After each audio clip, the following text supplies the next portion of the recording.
Muito boa tarde a todos. Que Jesus, o Mestre amantíssimo, ampare a todos nós e nos dê a sua paz. Que os eflúvios consoladores de Jesus recaiam sobre esta casa de amor, sobre este posto de socorro. 63 anos, hein? Que beleza, não é verdade? Estava conversando com o nosso irmão Alaciel. Imaginem, ao longo desses 63 anos, quantas pessoas consoladas e amparadas, não? Quantas pessoas. Realmente, nós temos que agradecer a cada minuto a oportunidade de estarmos aqui reunidos para procurar aprender um pouco em nosso espírito, procurar caminhar com mais retidão espiritual e procurar nortear nossa vida dentro do Consolador prometido por Jesus. Porque essa é a proposta. Uma das principais propostas da causa espírita, da doutrina espírita, é fazer o ser crescer através das suas próprias modificações interiores. Allan Kardec questionou os espíritos da codificação, perguntando: o que é o espírita? E os espíritos responderam: é aquele que empreende um esforço pessoal para ser hoje melhor do que ontem e amanhã melhor do que hoje. Reconhece-se o verdadeiro espírita por sua transformação moral. E nós temos todos os elementos dentro da própria doutrina, do conhecimento doutrinário, para poder modificar o nosso viver e caminharmos sem as ilusões da matéria, sem as ilusões dos sentimentos perturbadores e seguirmos com a nossa existência mais felizes e realizadores. Mas hoje nós vamos falar a respeito da família. A família é muito importante porque todos nós sabemos que é a célula da sociedade, que é realmente um conjunto de espíritos comprometidos entre si, que estão trocando ali experiências uns com os outros para surgir parâmetros positivos naquele reencontro, que não é ao acaso. Sempre existe um motivo para que nós estejamos próximos uns dos outros. Esse motivo é um motivo muito profundo, vem de uma programação reencarnatória muito grande, porque nós não devemos pensar que a nossa encarnação aqui na Terra, ela é feita ao léu, acontece por acaso, de forma nenhuma. Existe uma programação, um compromisso reencarnatório que cada um de nós, quando chegamos aqui, temos que cumprir. É claro que existe o chamado véu do esquecimento. É uma maneira que a espiritualidade maior encontrou para que as nossas vidas, atitudes, pensamentos, caráter, personalidade de antes não interfira na personalidade de agora. Muito menos as lembranças.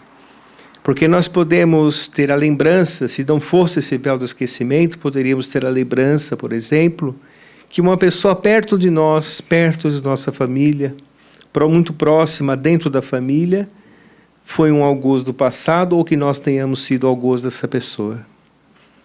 Qual o estímulo, então, de progredir com ela, de fazer com que nós possamos crescer junto a ela e ela crescer junto a nós? A troca de experiências seria perturbadora.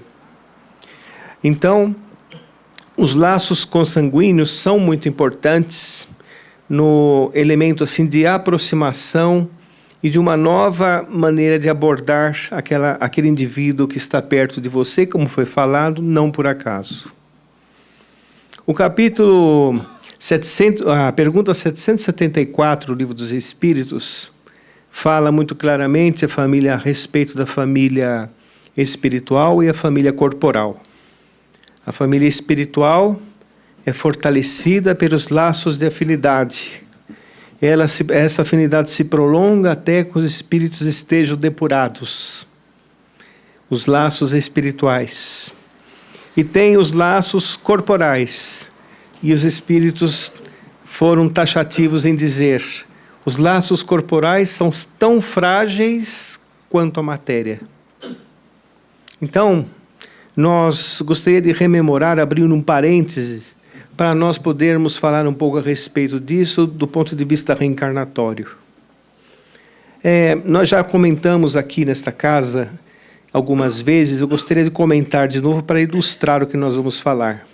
Quando nós estamos aqui na Terra e desencarnamos, nós vamos para faixas evolutivas na vida espiritual, e dentro dessas faixas nós convivemos com espíritos mais ou menos do mesmo nível evolutivo que nós. Porque a bagagem que nós nos fazemos portadores aqui durante a vida encarnada, nós levamos conosco. É isso que vai nos situar na sociedade do espírito.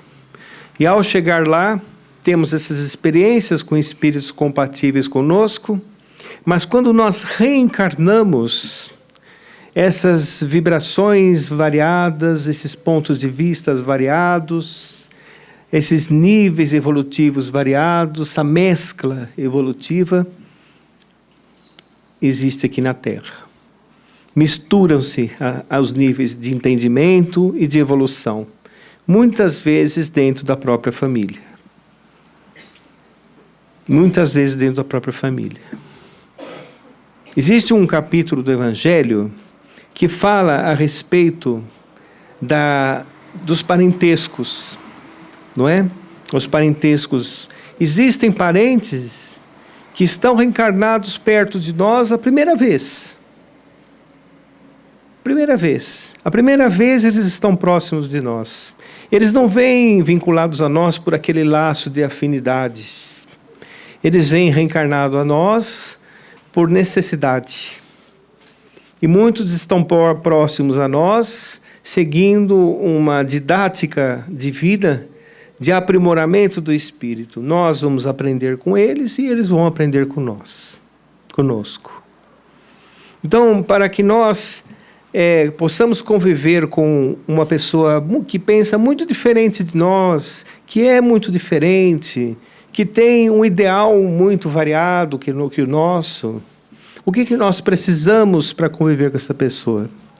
Nós precisamos de paciência. Precisamos de paciência, e muita, né? Os parentes é uma convivência tão fraterna, né? Tem aquele LDL e o HDL, né? Não é verdade? Então, nós precisamos ter paciência. Nós precisamos ter paciência. Precisamos ter tolerância? Precisamos ter muita tolerância. Porque você convive com uma pessoa, às vezes mora com a pessoa, certo? Se você não tiver paciência e tolerância, você simplesmente não conseguirá viver com aquela pessoa.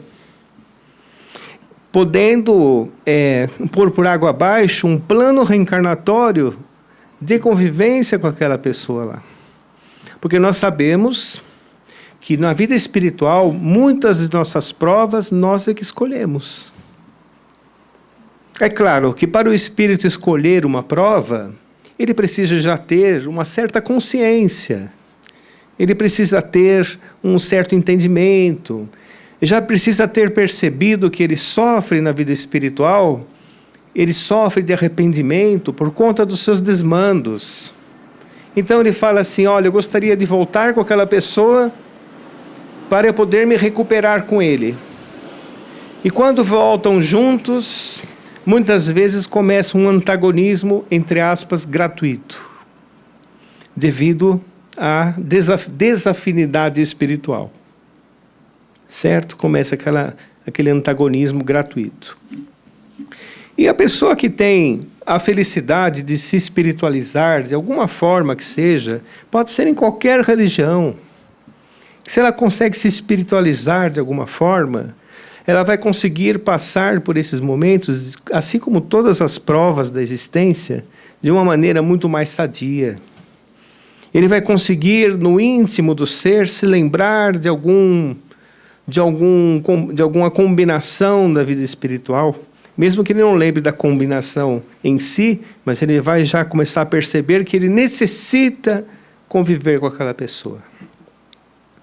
Eu vou contar uma história para poder ilustrar esse caso também.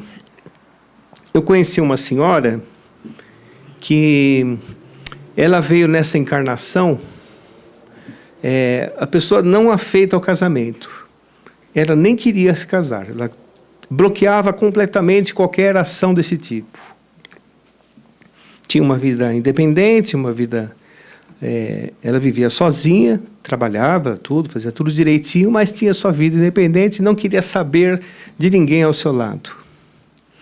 Aí nos foi falado que em uma outra encarnação, ela havia sido rejeitada durante o casamento. No dia do casamento, ela foi rejeitada. Não é? Ela foi rejeitada.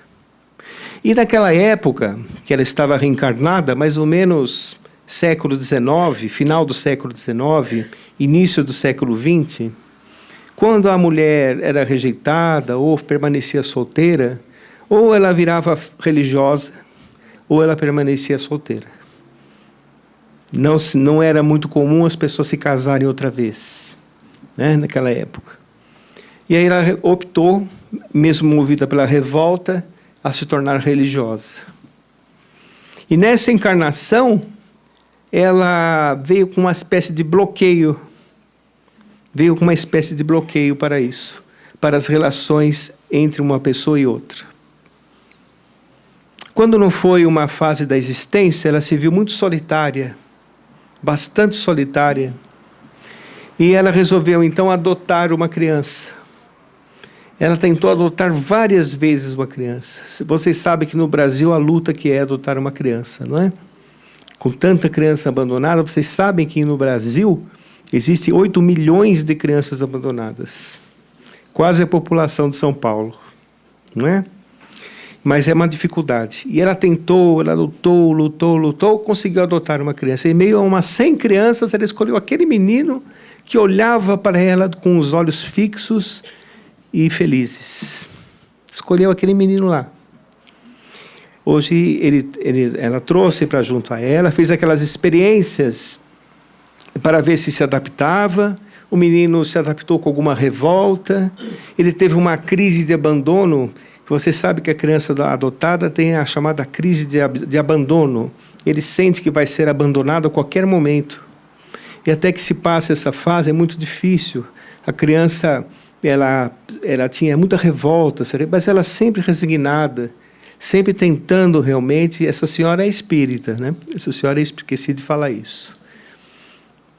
E esse menino foi diminuindo um pouco a revolta dele, diminuindo. Quando nos foi falado que esse menino havia sido o marido do passado que havia a abandonado. Ele a abandonou no passado e ela o salvou do abandono agora também. Então ela está entrando numa fase de recuperação do espírito. Vocês veem que coisa interessante. Eu gostaria também de relembrar que existe, já falei também disso aqui, mas vou falar de novo. Existe o livro Céu e Inferno, de Allan Kardec, que fala a respeito das fases de recuperação do espírito. O céu e o inferno, ou então justiça divina à luz da doutrina espírita.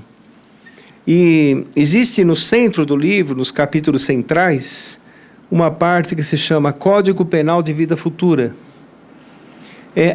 Mostra lá as fases de recuperação do espírito. Então a primeira fase é o arrependimento. A segunda fase é a expiação, que gera o entendimento. E a terceira fase é a reparação. Então ela estava agora na fase da reparação, que se promove através da reencarnação. Porque a reencarnação é o maior mecanismo evolutivo que existe. Através da reencarnação nós recuperamos convivências, nós preenchemos os vazios deixados por nós em outra existência, nós nos recuperamos psiquicamente, fisicamente. A reencarnação é realmente a oportunidade que nós temos de nos recuperar. A oportunidade. Então, quando nós pensamos assim, que a família corporal nem sempre é a família espiritual, nós vamos começar a entender muitas coisas. Começar a entender que existe uma lição de Jesus que eu particularmente acho belíssima, que se chama moral estranha. Jesus é chamado de moral estranha, está no Evangelho. O Jesus havia falado certa vez, é necessário honrar pai e mãe. É claro, esses espíritos são os tutores seus na reencarnação atual. Mesmo que eles tenham errado, é necessário agradecer, porque nem sempre os pais e as mães fazem o seu papel, não é? Nós sabemos disso. Tem mães e pais que não fazem o seu papel. Tem filhos que são criados por outras pessoas. Nós sabemos, nós vemos isso toda hora, né? A todo momento na sociedade, não é? Mas é necessário honrar pai e mãe. Jesus falava. E ao mesmo tempo ele falava assim, é necessário contrariar pai e mãe. Olha que interessante. Aí as pessoas, pelos erros de tradução, interpretaram errado. Porque contrariar, a palavra contrariar, o alfabeto judeu é um pouco, hebreu é um pouco pobre de palavras. Uma palavra quer dizer várias coisas. Então, contrariar quer dizer gostar mais ou gostar menos. Não quer dizer o que nós pensamos, como é usado hoje em dia. Odiar, é necessário odiar, é necessário contrariar. A palavra usada por Jesus foi odiar, né? Aquele que odiar mais seu pai e sua mãe do que a mim não será digno, de mim não será digno. Moral estranha. Então Jesus quis dizer o seguinte, para nós entendermos que nós somos espíritos eternos. Nós somos espíritos que estamos transitando rumo ao universo.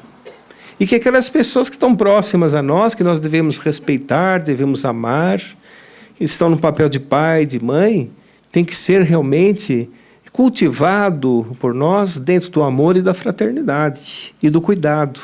Porque eles são responsáveis por nós e em determinado ponto da vida nós seremos responsáveis por eles.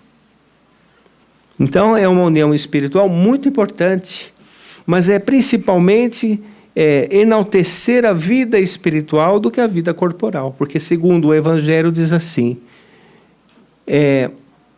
o corpo provê do corpo, mas o espírito não provê do espírito.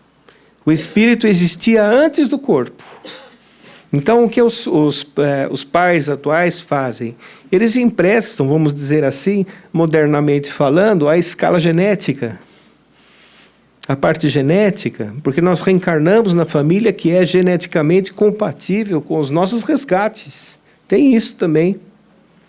E o espírito, cada espírito tem o seu grau de evolução. Então, quando Jesus falou assim, é necessário contrariar pai, mãe, irmãos, ele quis dizer, você pode seguir, por exemplo, a sua crença, aquilo que você acredita espiritualmente. Você não precisa necessariamente seguir a religião do seu avô, do seu pai. Você tem o seu próprio caminho espiritual. Porque nós temos que cultivar em nós a personalidade espiritual, compatível com o nosso nível de entendimento, compatível com as nossas dúvidas, se elas forem respondidas. E se aquela religião ou aquele caminho espiritual te fizer bem, é ali realmente que você tem que seguir. Não é? A doutrina espírita respeita todas as religiões, mesmo porque ela é uma revelação, não é uma religião convencional, né? Certo?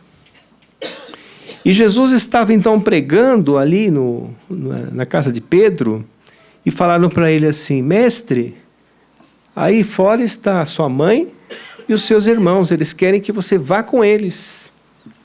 Porque Jesus era considerado pelos irmãos, não pela mãe, mas pelos irmãos, como um pouco lunático. As coisas que ele falava não eram compatíveis com as coisas do mundo. Vocês imaginem se vocês tiverem um irmão, outras pessoas devem ter irmão em casa aqui, não? Irmão, irmã. Se seu irmão chegasse assim, olha, eu vim salvar a humanidade. Como é que vocês iam reagir, né? Você fala, meu irmão não está muito bem, não é? Está escapando a sexta marcha dele, né? Certo? Ia falar a respeito disso, não é verdade? Era o mesmo com Jesus. Jesus, um espírito crístico, que plasmou o nosso planeta. Imagina a diferença dele para os irmãos encarnados aqui. certo? E aí ele disse assim, quem é minha mãe e quem são meus irmãos? Quando Jesus estava na terra, ele aproveitava todos os segundos da sua existência aqui para ministrar um ensinamento que vararia os séculos e séculos. Ficava encravado na psicosfera terrestre.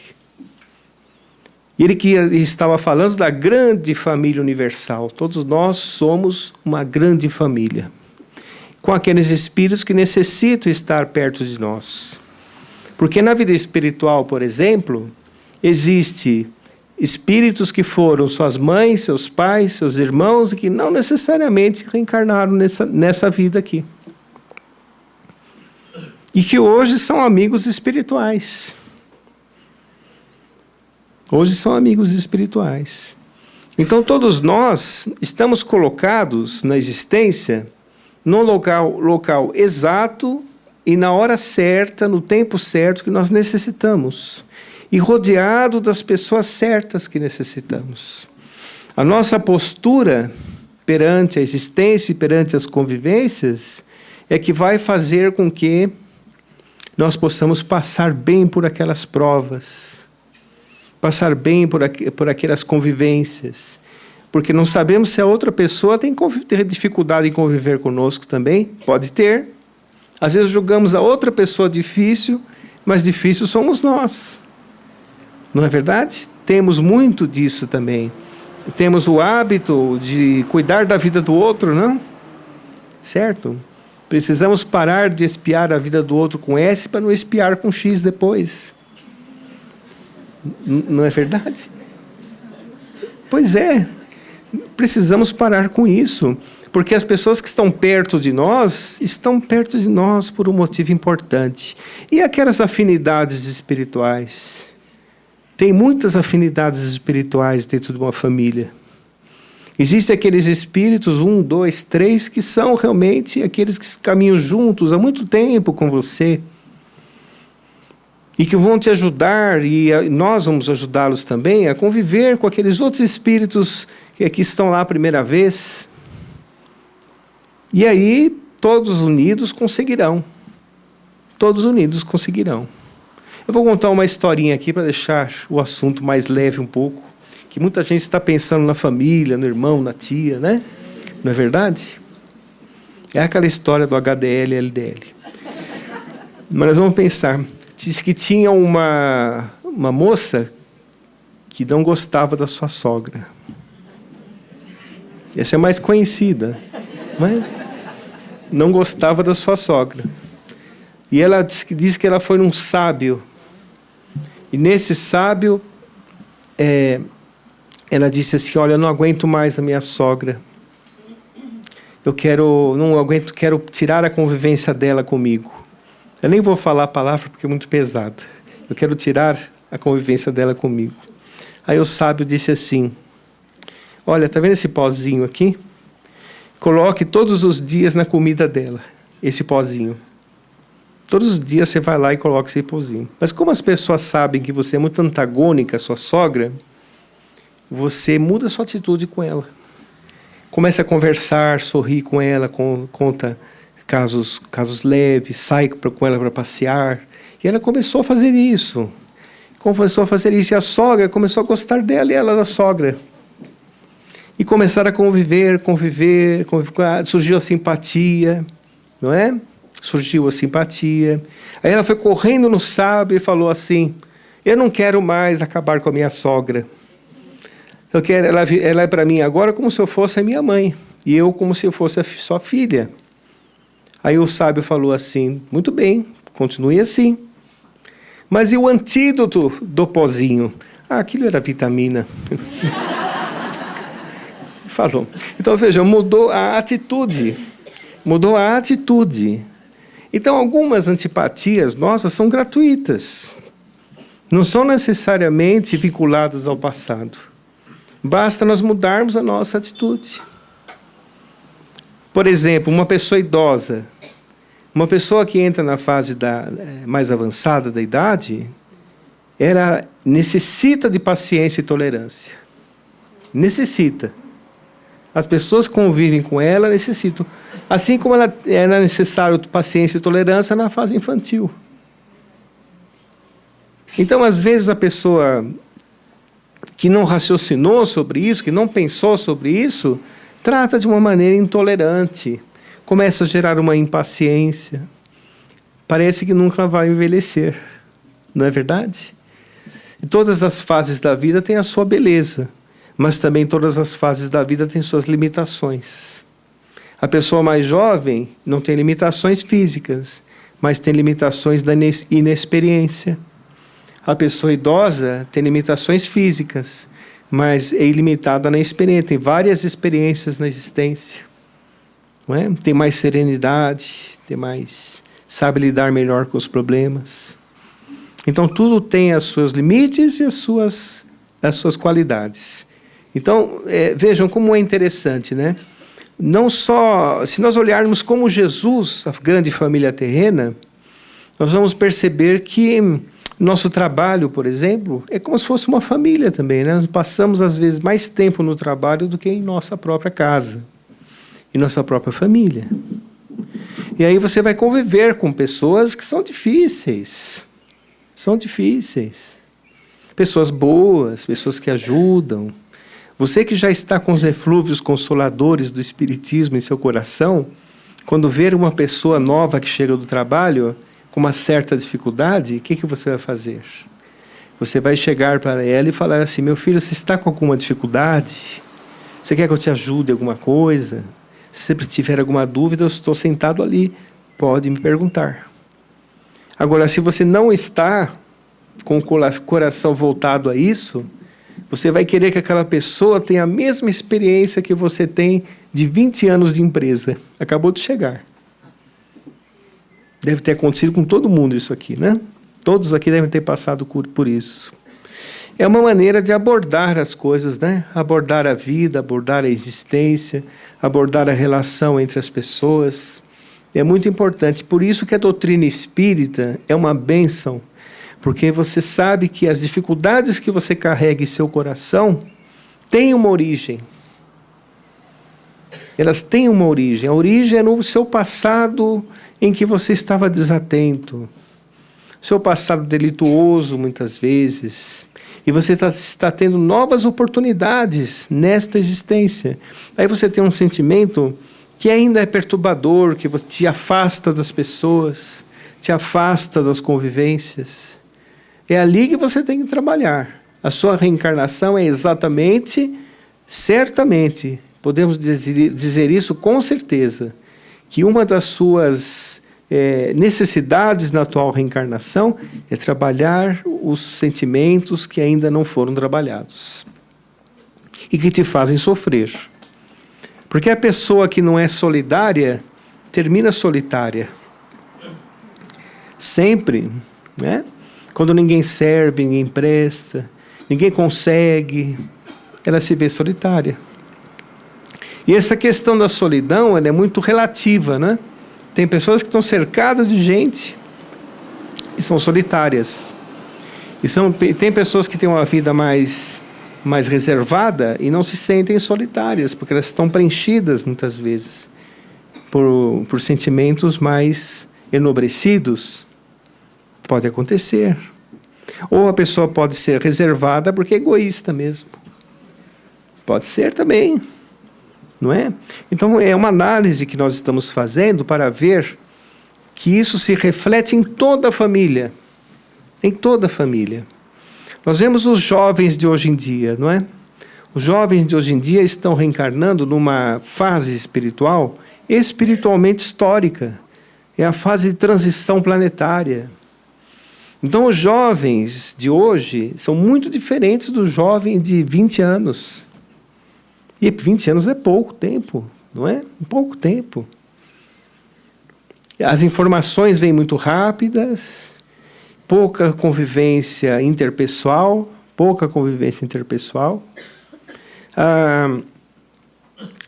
Alguns hábitos normais que são importantes para os relacionamentos, inclusive entre a família, a conversa, por exemplo, o diálogo, está terminando, fica todo mundo na mesa. no celular. Não é verdade? A mesa no celular. Então não se tem conversa. Tem conversas por monólogos assim. Assim, certo? Não é? Assim por diante. E aí o jovem, ele se vê frustrado, porque aonde ele procura apoio é na família. Onde ele deve procurar apoio é na família. Porque quando o mundo é um pouco áspero com ele, para quem ele vai correr, se não for a família? Ele pode correr para as mãos de pessoas não muito bem intencionadas. Aí nós vemos os problemas das depressões, na juventude, nas drogas, né? Em tudo que envolve de pernicioso a juventude hoje em dia, nós observamos por conta da desatenção nossa. Desatenção. Então, eu gostaria de recomendar, eu não sou nada, mas eu gostaria de recomendar. Sou uma formiga amassada, mas gostaria de recomendar o seguinte: dê atenção para os seus filhos.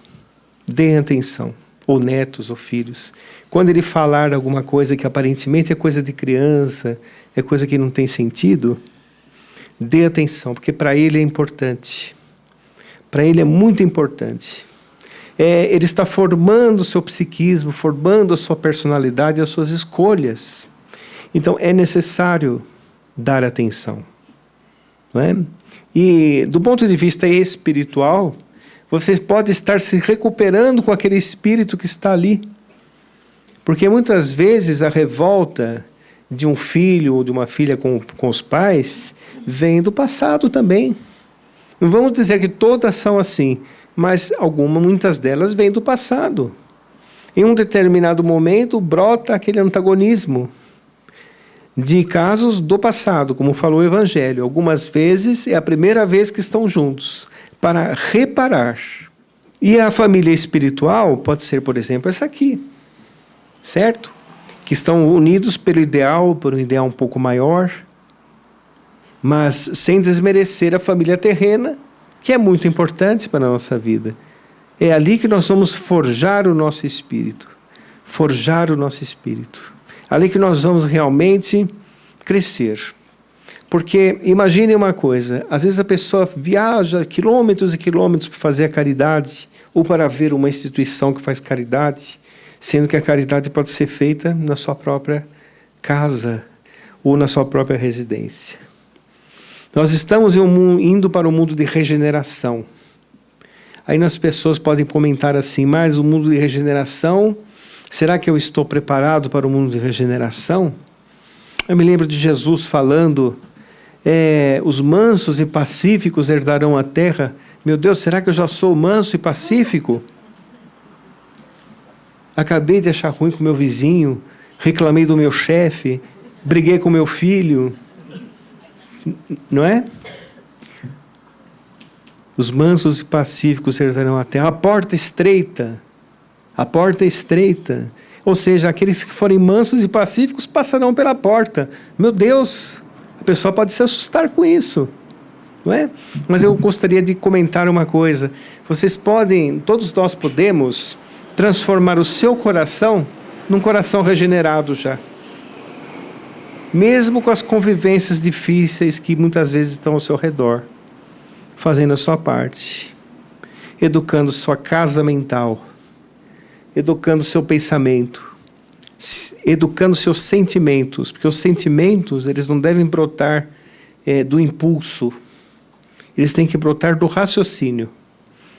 O pensamento que gera os sentimentos, que geram as atitudes. É nessa ordem. Pensamentos, sentimentos, atitudes. Eles nunca devem brotar do impulso. Porque pelo impulso você fere muito e pode aumentar a sua prova.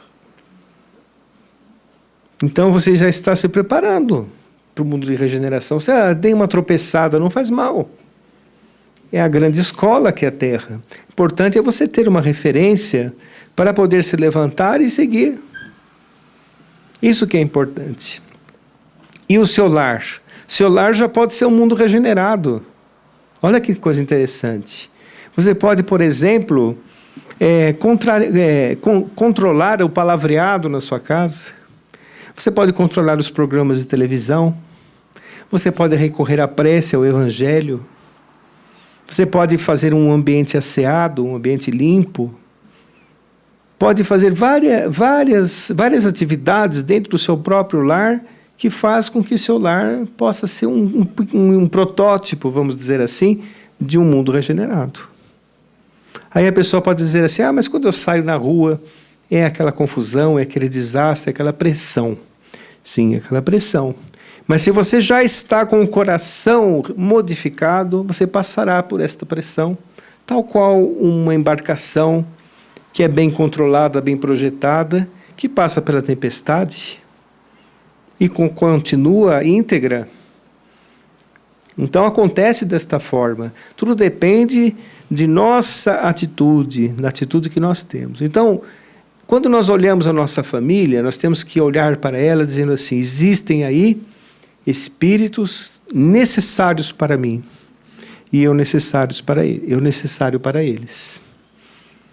E nós devemos entender que quando desencarna um parente, devemos deixar o parente um pouco sossegado, vibrar para que ele possa se adaptar à vida espiritual, emitir pensamentos leves para que ele se adapte à nova realidade. Não devemos, por exemplo, ficar com a imagem vinculada à dor, ao velório, ao desastre, à enfermidade, nada disso. O parente é muito mais do que isso. Então nós temos que pensar nessa pessoa de uma forma sadia. Aí no Livro dos Espíritos diz o seguinte, tem alguns parentes que já atingiram um grau de evolução e eles oram por você como oravam quando estavam na Terra. Existem alguns parentes que fazem, tem outros que não, né? Tem outros que não têm essa condição. Quando nós desencarnarmos, se tiver um parente que está, por exemplo, nas esferas superiores e você numa esfera média, vamos dizer assim, ele te visitará periodicamente pelos laços de afinidade. Periodicamente. Vocês vão trocar experiências. Se ele tiver mais experiência na vida espiritual, vão trocar experiências. Então veja como é importante os laços de afinidade. Nós não devemos nos desvincular dos laços de afinidade. Os que se amam nunca se separam. Eles continuam por esses laços. E aqueles que não têm a afinidade, esses vão ficar, alguns ficarão pelo caminho, outros ficarão em outros lugares, mas sem dúvida todos se encontrarão um dia.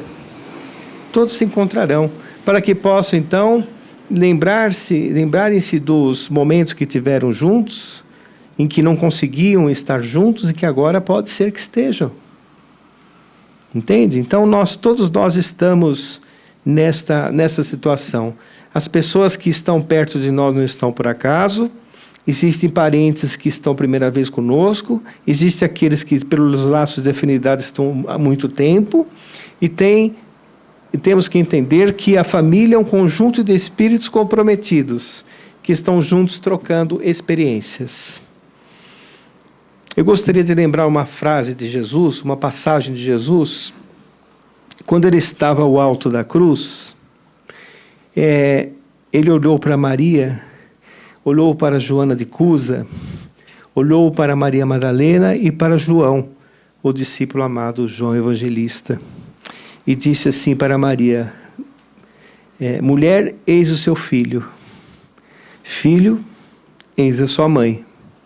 Naquele momento ele estava